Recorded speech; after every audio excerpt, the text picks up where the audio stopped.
अब हम अपने अंतिम सत्र की तरफ आगे बढ़ रहे हैं और इस सेशन का नाम है देवभूमि की महिमा। और समझेंगे जो खास मेहमान है इस समय मंच पर मौजूद हैं। मैं चाहता हूं, मैं स्वागत करता हूं स्वामी प्रबोधानंद गिरी जी का, जो कि जूना अखाड़ा के महामंडलेश्वर हैं। स्वागत करता हूं साध्वी जया भारती जी का, धर्मगुरु हैं, और महंत लोकेश दास जी का, जो कि जगन्नाथ धाम से हैं, ऋषिकेश। प्रबोधानंद जी, शुरुआत मैं आपसे ही करना चाहता हूं। देवभूमि की महिमा, उत्तराखंड को ही देवभूमि क्यों कहा जाता है, क्यों माना जाता है? उत्तराखंड को देवभूमि के इसलिए माना जाता है क्योंकि यहाँ पर देवभूमि में अनेकों विशेषता है। जैसे प्रमुख रूप से गंगा यमुना यहाँ से प्रभावित होती है, जो पूरे विश्व को जल देती है, जल के साथ साथ लोगों का जीवन देती है।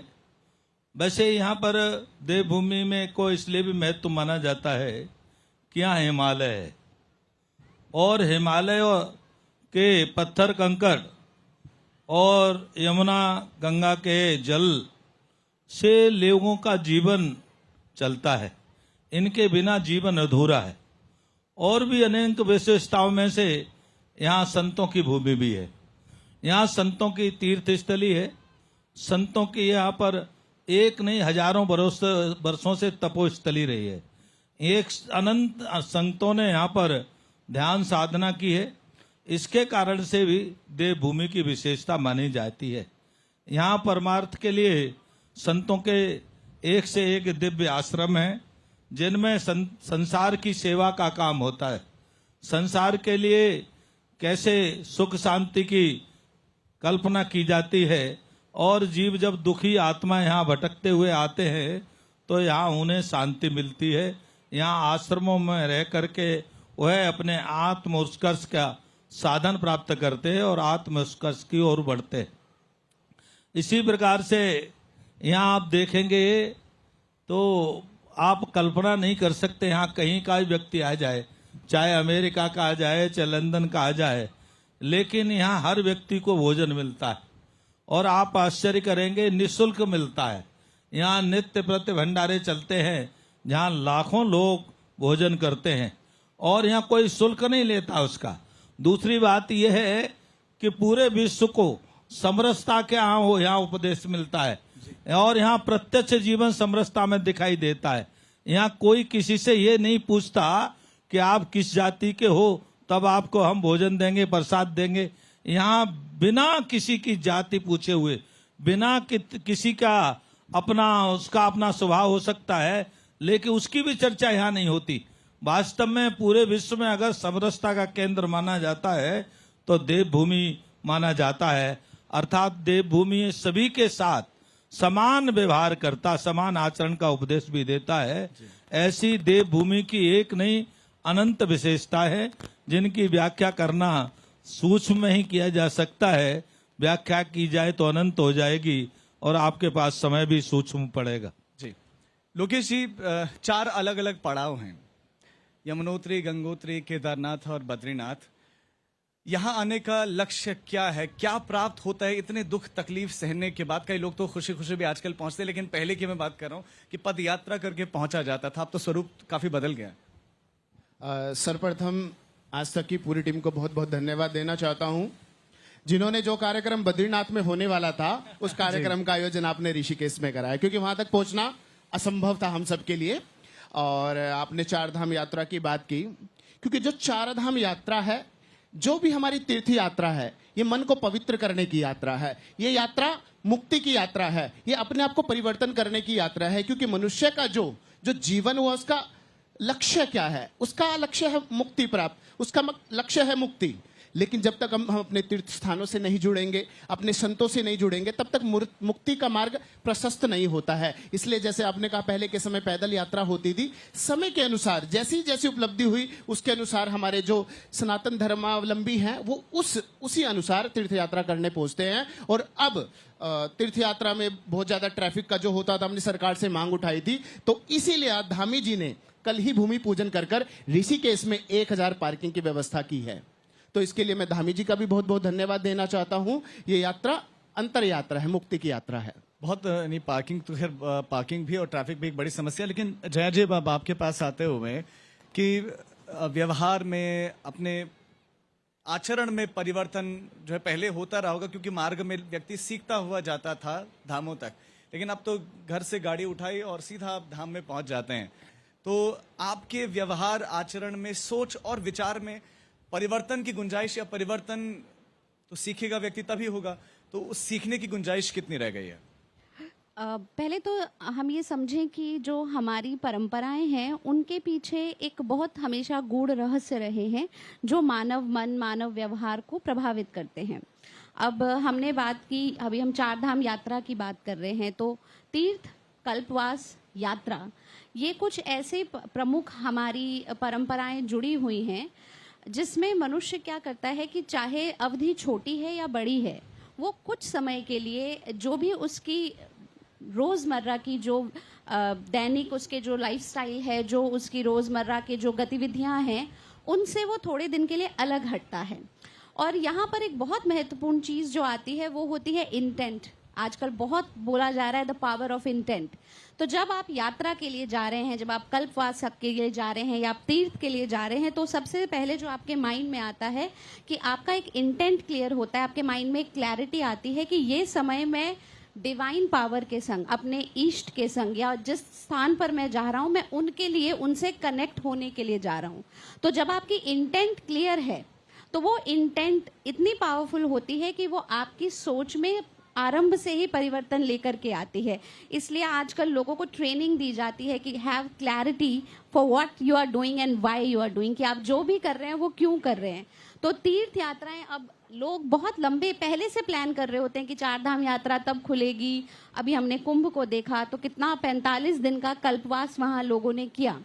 तो ये चीज होती है इंटेंट की। और जब हम बाकी जो हमारी दैनिक चीजें जो हमारे माइंड को बाहर की ओर इंगेज करती हैं, तीर्थ यात्रा, आध्यात्म से जुड़ी हुई परंपराएं हमें अंदर जाने के लिए प्रेरित करती हैं। चाहे हम चलते हुए जा रहे हैं, जब आप देखिए जब यात्रा में जाते हैं तो भजन करते हैं, आध्यात्मिक लिटरेचर पढ़ते हैं, कथाएं सुनते हैं, तो वो सारी चीजें आपको अंतर्मुखी करती हैं, आपको इंट्रोवर्ट करती हैं, आपकी अपनी डिवाइन सेल्फ की तरफ इंस्पायर करती हैं। और जब आप अंदर से जुड़ते हैं और आप एक बाहरी क्रिया, आप अंदर इंटेंट है, बाहर एक्शन है, आप यात्रा कर रहे हैं, वो कंप्लीट होता है। और डेफिनेटली हाँ, पहले की यात्राएं लंबी होती थी, कष्टदायक होती थी, अब कुछ आरामदेह हो गई हैं, पर मैं ये ज़रूर मानूंगी कि सब परंपराएं समय के संग अडाप्ट करती हैं, इसने भी की।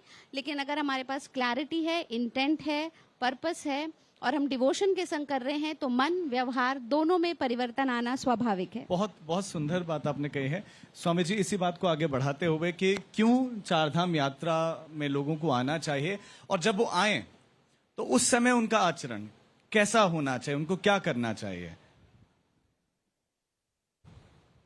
4 धाम यात्रा बंद है जी, आ रही है, आवाज आ रही है। 4 धाम यात्रा जीव के आंतरिक शांति के लिए है, और यहाँ पर आना इसलिए भी जरूरी होता है, जो संसार में आज जीव को शांति के लिए सहज रूप से वातावरण उपलब्ध होता है। बद्रीनाथ, केदारनाथ, गंगोत्री, यमुनोत्री तीर्थों की जब यात्रा करते हैं तो आपको अनुभव होता होगा, यात्री जो यात्रा करते हैं उनको अनुभव होता है, हमने तो स्वयं यात्रा की है तो अनुभव होता, रहना भी हुआ है। तो वहां देखेंगे आप सहज रूप से जीव का भाव बदलता है, और भाव इसलिए बदलता है कि वहाँ का वातावरण ऐसा होता है। वहाँ का वातावरण सहज रूप से जीव को समाधि की ओर ले जाता है, शांति की ओर ले जाता है। लेकिन एक बात आपके माध्यम से मैं कहूँगा कि तीर्थ यात्रा जिस लिए होती है वो ऐसा वातावरण वहाँ पर बनाने का प्रयास हो रहा है, बहुत योग्य प्रयास है। उत्तराखंड के यशस्वी मुख्यमंत्री श्री पुष्कर सिंह धामी जी का इसमें बहुत बड़ा योगदान है। मैं आपके माध्यम से उनको एक बात याद दिलाना चाहूंगा, तीर्थ यात्रा में हिंदू आता है और हिंदुओं के लिए ही तीर्थ यात्रा है, इसीलिए हिंदुओं की सुरक्षा का पहला प्रश्न है। दूसरा प्रश्न है वहां का वातावरण ना बिगड़े, इसके लिए भी आवश्यक है। देखने में ये आ रहा है कि यात्रा पर व्यवस्थाओं के नाम पर दूसरे पंथ संप्रदाय अर्थात इस्लाम के जिहादी बड़ी मात्रा में आते हैं और वह यात्रा में अशांति करने का प्रयास करते हैं। और एक बार नहीं अनेकों बार घटनाएं दुर्घटनाएं हुई हैं। जिस भाव से लोग आते हैं उनका भाव बीच में छूट जाता है या ये कहिए बीच में टूट जाता है। और वो इसलिए होता है कि आप देखते क्या है, वो गैर हिंदू जो आता है, जिसे आप इस्लाम का भी कहते हैं, वो आकर के उसको परेशान करता है। यात्रा में ज्यादातर यात्रा लोगों के घोड़ों के द्वारा होती है, खच्चरों के द्वारा होती है। तो उन खच्चरों को जो संचालित करने वाले लोग हैं वो उनको इस यात्रा से कोई लेना देना नहीं होता, वह केवल व्यापारी होते हैं। और इसके कारण से यात्रा अशांति की ओर बढ़ती जा रही है। मगर तो मैं निवेदन करूंगा कि जो जिहाद के रूप में लोग आ रहे हैं, पूरी तरह से यात्रा को स्वच्छ पवित्र बनाने के लिए गैर हिंदू का इस यात्रा में प्रवेश वर्जित किया जाए। और ये जब तक नहीं होगा तब तक आप वातावरण की बात कर रहे हैं, जो यात्रा के उद्देश्य की बात कर रहे हैं, हाँ। वह यात्रा का उद्देश्य निरर्थक है। वह यात्रा का उद्देश्य जब भी पूरा होगा, गैर हिंदुओं को पूरी तरह प्रतिबंध किया जाए। लेकिन उसका उदाहरण बताता हूं। संविधान, वो कहेंगे कि संविधान हमें हक देता है, अधिकार देता है कि जहां चाहे व्यापार करें। आप संविधान ये नहीं कहता कि आप दूसरे को परेशान करके आप व्यापार करें। संविधान में भी आर्टिकल 25-26 इसे प्रोहिबिट करता है। बिल्कुल सही कह रहे हैं स्वामी जी, संविधान भी इस डिस्टर्बेंस को 67 करोड़ लोग वहां पर आए प्रयाग में, और वहां कोई मूत्र जिहाद नहीं हुआ, थूक जिहाद नहीं हुआ। केवल इसलिए नहीं हुआ कि इस्लाम के जिहादियों का पूर्ण प्रतिबंध था। मैं आपके माध्यम से उत्तराखंड के यशस्वी मुख्यमंत्री से आग्रह करूंगा, जिस भाव से लोग आते हैं वह भाव सुरक्षित रहे। इसके लिए आवश्यक है कि 4 धाम यात्रा क्षेत्र में अर्थात हरिद्वार से यात्रा प्रारंभ होती है और पूरे पहाड़ पर जहां जहां यात्रा के लोग जाते हैं वहां पर जो है जिहादियों से मुक्त होना चाहिए। तभी वास्तव में यात्रा का उद्देश्य सफल होगा और केवल व्यापार उद्देश्य नहीं है। हमारे यहाँ जो आध्यात्मिक भाव है इसके बाद, और आध्यात्मिक भाव को सुरक्षा रखना हम सबकी जिम्मेदारी है। उसके लिए आवश्यक है कि इस्लाम के जिहादियों को यात्रा से दूर रखा जाए।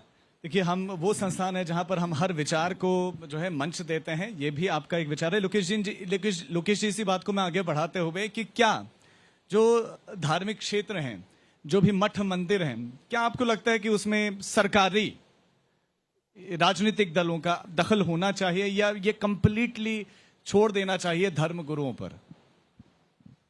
देखिए, अगर सरकार चाहती है हमारे धार्मिक मठों में, मंदिरों में अगर वो दखल देना चाहती है, तो फिर संतों को भी ये दखल होना चाहिए। जब हम चाहे संसद में जाए, जब हम चाहे विधानसभा में जाए, हमें भी संतों को भी उनकी राजनीति में दखल देने का पूर्ण अधिकार होना चाहिए। अगर वो ऐसा कर सकते हैं तो हमें कोई आपत्ति नहीं है। ये जो साउथ के मंदिरों में क्या हो रहा है, हमारे हिंदू लोग वहां जाकर चंदा चढ़ाते हैं, लेकिन वहां जिहाद के लिए पैसा दिया जा रहा है, मदरसों के लिए पैसा दिया जा रहा है। लेकिन जो भी हिंदुओं को पैसा है वो हिंदुओं के संस्थान को बनाने, उससे गौशाला बनाए, हॉस्पिटल खोले, वो हिंदुओं के लिए ही उपयोग होने चाहिए। जया जी, हिंदू होना क्या है, धर्म क्या है? धर्म, पहले मैं इसकी परिभाषा स्पष्ट कर दूं। धर्म जो है संस्कृत के दृढ़ धातु से निकला है, जिसका अर्थ होता है धारणा, यानी कि धारण करना। धारण किस चीज, और एक धर्म का अलग अर्थ होता है कि जो हर चीज को धारण करके जोड़ता है। तो चाहे यहाँ पर जब दैविक सिद्धांत हैं, जैसे हम कहते हैं कि हम जो सनातन धर्म है वो हमें शरीर नहीं मानता है, वो आत्मा मानता है। और जब वो आत्मा किसी शरीर में आती है तो मन, बुद्धि, व्यवहार, आचरण, तर्क, वितर्क सब समागम होता है। तो सभी चीज को धर्म के आधार पर जो चेतना जोड़ती है, यानी कि जो परमात्मा है, जो चेतना है, उससे हमारी अपनी चेतना का संयोग हो जाना सबसे बड़ा धर्म है। और अभी आपने प्रश्न पूछा कि हिंदू धर्म क्या है।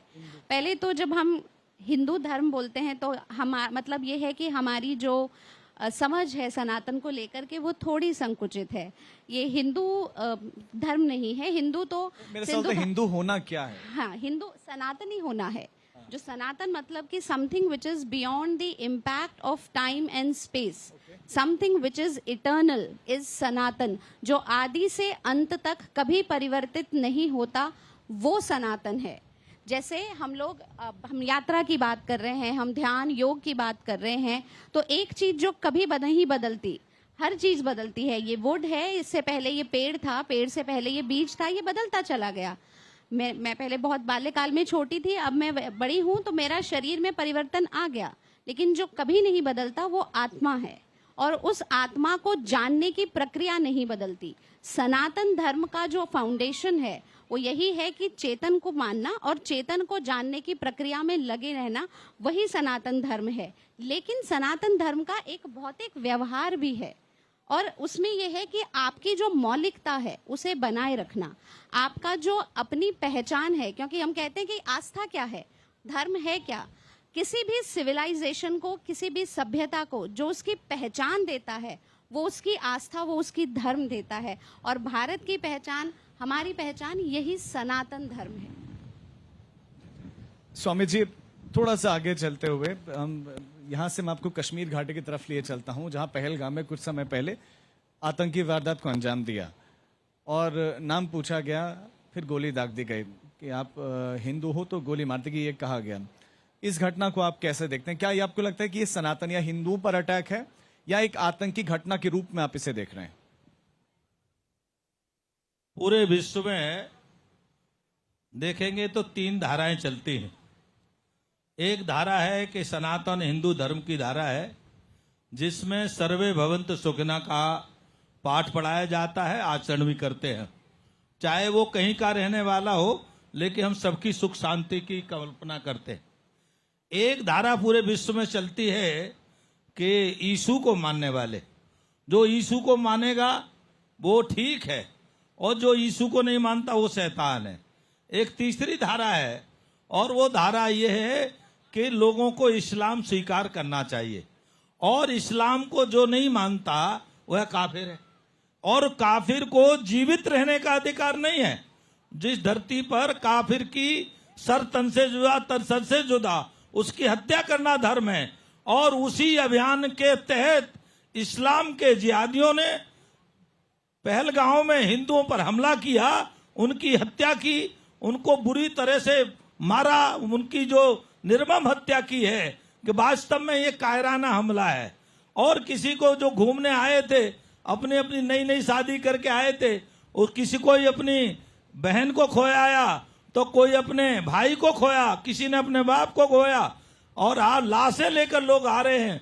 पूरे विश्व के लिए ये संदेश है, पूरे केवल हिंदुओं के लिए नहीं, पूरे विश्व के लिए संदेश है कि इस धरती पर हम मानवता नहीं रहने देंगे, हम इस धरती पर शांति नहीं रहने देंगे। ये जो इस्लाम के जिहादियों का कृत्य है, घोर भत्सना का कृत्य है, घोर निंदनीय कृत्य है। वास्तव में पूरे विश्व की मानवता को और शांति को चैलेंज है। आप देखते ये हैं कि जो इस्लाम को स्वीकार नहीं करता उसको इस धरती पर रहने का अधिकार नहीं है। उसी के तहत पाकिस्तान के इस्लाम के जिहादियों ने भारत पर हमला किया, भारत के लोगों को मारा है, भारत की हत्या की है। और ये हम बता देना चाहते हैं कि जिन्होंने इस देश में क्या इस धरती को अशांत करने का प्रयास किया, मानवता को समाप्त करने का प्रयास किया, या हिंदुओं को समाप्त करने का प्रयास किया, तो वो इस धरती से नहीं रहे, और उनका नामो निशान लेने रहने वाला नहीं है। सनातन ये प्राचीन और अनादिकाल से चला आ रहा है। ये भले हो सकता है थोड़ा कम ज्यादा दबाव और प्रभाव हो गया हो, लेकिन इसका मतलब ये नहीं है। सनातन सर्वदा रहने वाला है, और इन राक्षसों का अंत होने वाला है। इस अंत को कोई रोक नहीं सकता। जिहादियों ने अपनी मौत का सामान खड़ा कर लिया है, और अब जिहादी इस धरती पर रहने वाले नहीं है। लोकेश जी, मेरा यही सवाल आपसे भी कि क्या आप मानते हैं कि ये एक धर्म पर हमला है, या ये एक चूक रही सरकारी और खुफिया एजेंसीज की? देखिए, ये एक धर्म पर भी हमला है, और ये हमारे एजेंसियों की कमी भी रही है। इतना बड़ा पहलगाम, जहां पर वो आतंक से पहले ही घातक है, वहां पर हमारी सुरक्षा कर्मी नहीं थे, उसका कारण क्या है?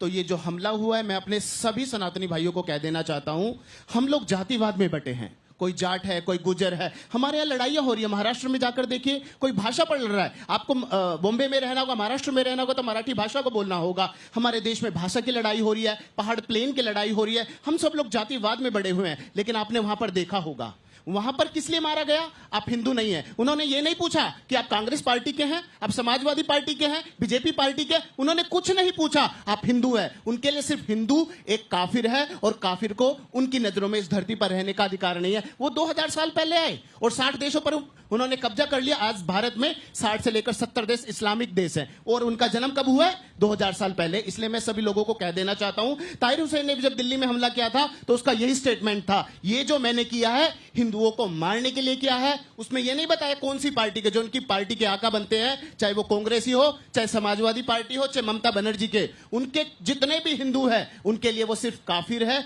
उन्हें किसी से कोई मतलब नहीं है। ताज होटल में हमला किया गया था तो क्या उसमें देखकर किया गया था? क्या कौन उसमें कौन सी पार्टी का है, कौन सी जाति का है? तो इसलिए मैं कहना चाहता हूं समाज को, हम सबको मिलना चाहिए। हम जो पहाड़ और प्लेन की लड़ाई करते हैं, हम जो भाषा की लड़ाई करते हैं, इस सब को छोड़कर हमको एकता में रहना चाहिए। और जो भी बात चल रही थी, हमने पानी बंद कर दिया, अब पानी बंद करने से कुछ नहीं होगा। राइफल क्या हमने दहेज में लेने के लिए खरीदी थी? हजारों करोड़ों की राइफल खरीदी हमने, वो कब के लिए खरीदी है? आप बार बार कैंडल मार्च निकाल रहे हैं, शांति का वो कर रहे हैं। क्या उन 27 जो दिव्य आत्मा थी, क्या उनको उससे शांति मिलेगी?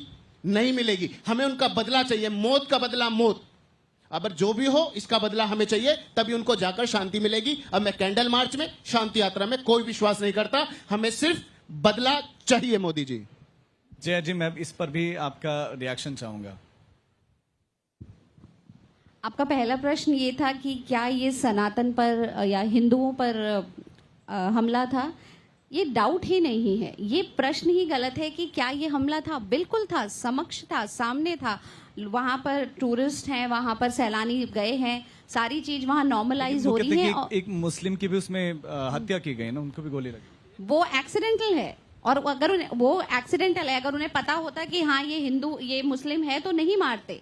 जो भी एक्सीडेंटल डेथ है, लेकिन वहां पर 27 लोगों को मारा गया और पूछ करके, pulling their pants down, check करके कि आप अगर हो सकता है कलमा आता है, तो ये तो प्रश्न ही गलत है कि क्या हाँ सनातन पर अटैक है। और मैं यहाँ पे सेकंड करना चाहूंगी स्वामी जी की बात को कि हमारी जो कमजोरी है वो ये है कि हमें राजनीतिक हितों के लिए भाषा, प्रांत, जाति, अगला पिछड़ा इन सब में बांटा गया और हम बढ़ते चले गए।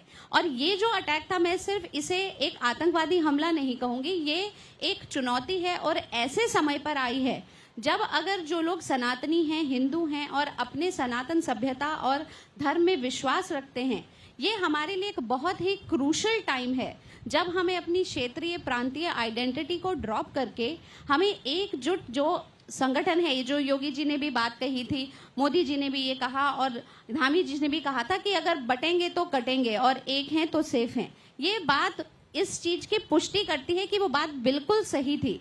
और आज हम ऐसे समय पे हैं कि बाहर से आतंकी हमला होता है और अंदर से ही जो रेडिकल इस्लामिस्ट लोग हैं वो देश को इम्प्लोड करने के लिए बिल्कुल तैयार बैठे हैं। आप इतना सा कीजिए जो उनको अच्छा ना लगे, आप उनके एक बिल में आगे पीछे थोड़ा सा हेरफेर कर दीजिए और वो सड़कों पे आ जाते हैं। जो मुर्शिदाबाद में हुआ, हम पहलगाम की बात कर रहे हैं, पर जो वेस्ट बंगाल मुर्शिदाबाद में हुआ तो बाहर के मुसलमानों ने नहीं किया, आपके देश के मुसलमानों ने किया। आपको थोड़ी सी बात पसंद, उनके मतलब उन्हें कोई सवाल पूछे कि कितना टॉलरेंस आप रखते हैं एक डेमोक्रेटिक नेशन में, आपकी अपनी रिस्पॉन्सिबिलिटी क्या है। हर प्रश्न हिंदू से कि हिंदू होना क्या है, क्या ये हिंदुओं पर अटैक है। कुछ लोग, कोई होता उनका रिप्रेजेंटेटिव यहाँ पर जिनसे सवाल किए जाते कि आप इसकी जिम्मेदारी लेते हैं कि आप अपने समाज में किस तरीके की पीढ़ी को पनपा रहे हैं। जो लोग खुल करके बोलते हैं हम तो पैदा ही मरने के लिए और मारने के लिए हुए हैं। तो ये चीज है कि आज अगर हम लोग अपनी एग्जिस्टेंस, अपनी सिक्योरिटी के लिए अपनी एकता को आधार नहीं मानेंगे तो ठीक है, गवर्नमेंट की रिस्पॉन्सिबिलिटी है, गवर्नमेंट का ये मैंडेट है और ये हिंदू बैक्ड गवर्नमेंट है। हिंदुओं ने इस सरकार को वोट इसीलिए किया, पावर में इसीलिए लाए बिकॉज दे वांट सिक्योरिटी। उन्हें पता है कि उनके खिलाफ कितना बड़ा षड्यंत्र है। तो हाँ, ये गवर्नमेंट का फेलियर मैं नहीं कहूंगी, हम जो हमारी जो एजेंसीज हैं जिनको इसको पहले से ही ट्रैक करना चाहिए था वो नहीं हुआ, लेकिन अब एक ऐसा एक्शन और एक कुछ सरकार की तरफ से होना चाहिए जो हिंदुओं को रीअश्योर करे that they are safe and they are the priority. उसका अब सब इंतजार करें। एक बार फिर से मैं चार धाम की बात करना चाहता हूं आपसे कि शेष कर जाना कहाँ रहेगा। अगर किसी एक धाम में अगर किसी व्यक्ति के पास समय नहीं है तो कहाँ जाए कि चारों धामों के का आशीर्वाद उसे मिल जाए। वास्तव में देवभूमि में ये कहा जाए कि एक ही धाम जाओ तो सभी धामों के प्रति सद्व्यवहार नहीं होगा, और मेरे लिए भी आपका उत्तर देना कठिन। मैं क्योंकि ये उत्तर देना इसलिए कठिन है कि मैं लंबे समय गंगोत्री में रहा हूं, और गंगोत्री का जो मैंने स्वयं अनुभूति की है वो मेरे लिए दिव्य है। और अब मैं ये कहूं कि गंगोत्री धाम में चले जाओ तो आपको पूर्ण शांति मिल जाएगी, या गंगोत्री धाम एक धाम जाने से काम चल जाएगा, यह भी उचित नहीं है। या ये कहा जाए कि भाई बद्रीनाथ चले जाओ तो ये भी ठीक नहीं है। लेकिन एक बात मैं कह सकता हूं, केदारनाथ भगवान शंकर का भोलेनाथ का स्थान है। अगर वहां आप जाएंगे तो आपको विशेष प्राप्ति होगी, लेकिन तब भी मैं ये नहीं कहूंगा कि चारों धामों की पूर्ति हो जाएगी। ये कहना तो ठीक नहीं है, लेकिन बाबा केदारनाथ अपने में अद्भुत स्थान पर विराजमान हैं, और उनका दर्शन और वहाँ जीव का रहना अपने में उत्तम साधन है। और वास्तव में आप देवभूमि हम कहते इसीलिए, यहाँ का एक एक कंकड़ शंकर है, और यहाँ पर एक एक देवी की प्रतिमा है। भगवान भोलेनाथ और माता पार्वती का स्वरूप यहाँ पूरे देवभूमि में विराजमान है, क्योंकि माता पार्वती का उद्गम स्थान भी हिमाचल है, तो कहीं दूर नहीं है। हमारे यहाँ भगवान शंकर और देवी पार्वती की मान्यता पूरे विश्व में है। तो यहाँ तो वास्तव में आप अधिक से अधिक जाएं, देवभूमि में अधिक से स्थान पर रहें जी, तो आपको अनुभव होती होगी। जैसे यहाँ ओम पर्वत है, आप जाएंगे वहां अलग दिव्यता दिखाई देती है। मानसरोवर जाएंगे तो वहां की अलग दिव्यता दिखाई देती है। सबकी अपनी अपनी विशेषता है और दिव्यता अलग है, और इसीलिए सभी धामों पर जाना चाहिए। और चार धामों के अलावा भी यहाँ देवभूमि में अनेकों तीर्थ स्थान है, उन पर भी जाना चाहिए। और क्योंकि भारत सरकार की विशेष ध्यान है और उत्तराखंड के मुख्यमंत्री का भी विशेष ध्यान है, वहां पर आने जाने की सुविधाएं भी सहज रूप से सरल रूप से उपलब्ध करा रहे हैं, उनका लोगों को अधिक से अधिक लाभ उठाना चाहिए। लेकिन मैं आपके माध्यम से एक महत्वपूर्ण बात कहना चाहता हूं, ये देवभूमि पर्यटक स्थल नहीं है, इसीलिए कभी भी पर्यटन की भावना से यहां नहीं आना चाहिए। देवभूमि तीर्थ क्षेत्र है और एक एक इंच जगह तीर्थ है, इसीलिए तीर्थाटन के भाव से आना चाहिए। भारत सरकार को भी यहाँ पर्यटन बंद करना चाहिए और तीर्थाटन प्रारंभ करना चाहिए। जो तीर्थाटन के भाव से आए वही देवभूमि में आए, पर्यटन के भाव से आकर के देवभूमि के स्वरूप को बिगाड़ने का प्रयास ना करें। बहुत इंपॉर्टेंट आपने बात कही है लोकेश जी। इसी बात को आगे बढ़ाते हुए अंतिम आप दोनों से एक सवाल कि क्या आ तो तीर्थाटन के ले रहे हैं, लेकिन मन में भाव पर्यटन का है। देखिए कि जो जाकी रही भावना जैसी, वो जिस भावना से जो व्यक्ति यहाँ पर आएगा उसको वही फल प्राप्त होगा। और आपने अभी पूज्य महाराज श्री से अभी क्वेश्चन किया था कि ऐसा कौन सा धाम है, बड़ा प्यारा क्वेश्चन था। देखिए भगवान शंकर चार धाम, ये उत्तराखंड के चार धाम है, और भारत के जो चार धाम है वो उत्तर दिशा का जो धाम है वो बद्रीनाथ धाम है। चारों दिशाओं में है, दक्षिण में रामेश्वरम है, पूर्व में है और पश्चिम में द्वारकाधीश जी है। तो चारों धाम ये भारत के चार धाम है। उनमें से अगर चारों धाम का अगर कहीं फल मिले तो मुझे लगता है किसी कारणवश बद्रीनाथ दर्शन कर ले तो मुझे ऐसा लगता है कि चारों धाम का फल मिलेगा, क्योंकि वहां पर जाना सुगम भी है। तो बद्रीनाथ एक ऐसा धाम है, ऐसे हमारे पंच केदार हैं। पंच केदार में सब केदारनाथ नहीं जा सकते, क्योंकि मदमहेश्वर, कल्पेश्वर, केदारनाथ, तुंगनाथ, ऐसे हमारे पंच केदार है। और पंच केदार की एक गद्दी है जिसे हम ओंकारेश्वर महादेव कहते हैं, जिसको हम ऊकी मठ के नाम से भी जानते हैं। ओंकारेश्वर नाम इसलिए है, वहां पर राजा मानधता जी ने वहां तपस्या की थी। भगवान शंकर जी ने ओम के रूप में उनको दर्शन दिए थे, इसलिए वहां का नाम ओंकारेश्वर महादेव है। तो वहां पर अगर आप दर्शन करने जाते हैं तो पंच केदार के दर्शन का फल प्राप्त होता है। हमारे यहाँ पर पंच प्रयाग भी हैं।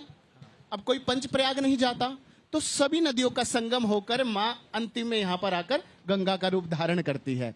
अगर वो माँ हरिद्वार में या ऋषिकेश में माँ गंगा जी के दर्शन कर स्नान करता है, तो उसको पंचप्रयाग का दर्शन करने का भी फल प्राप्त होगा।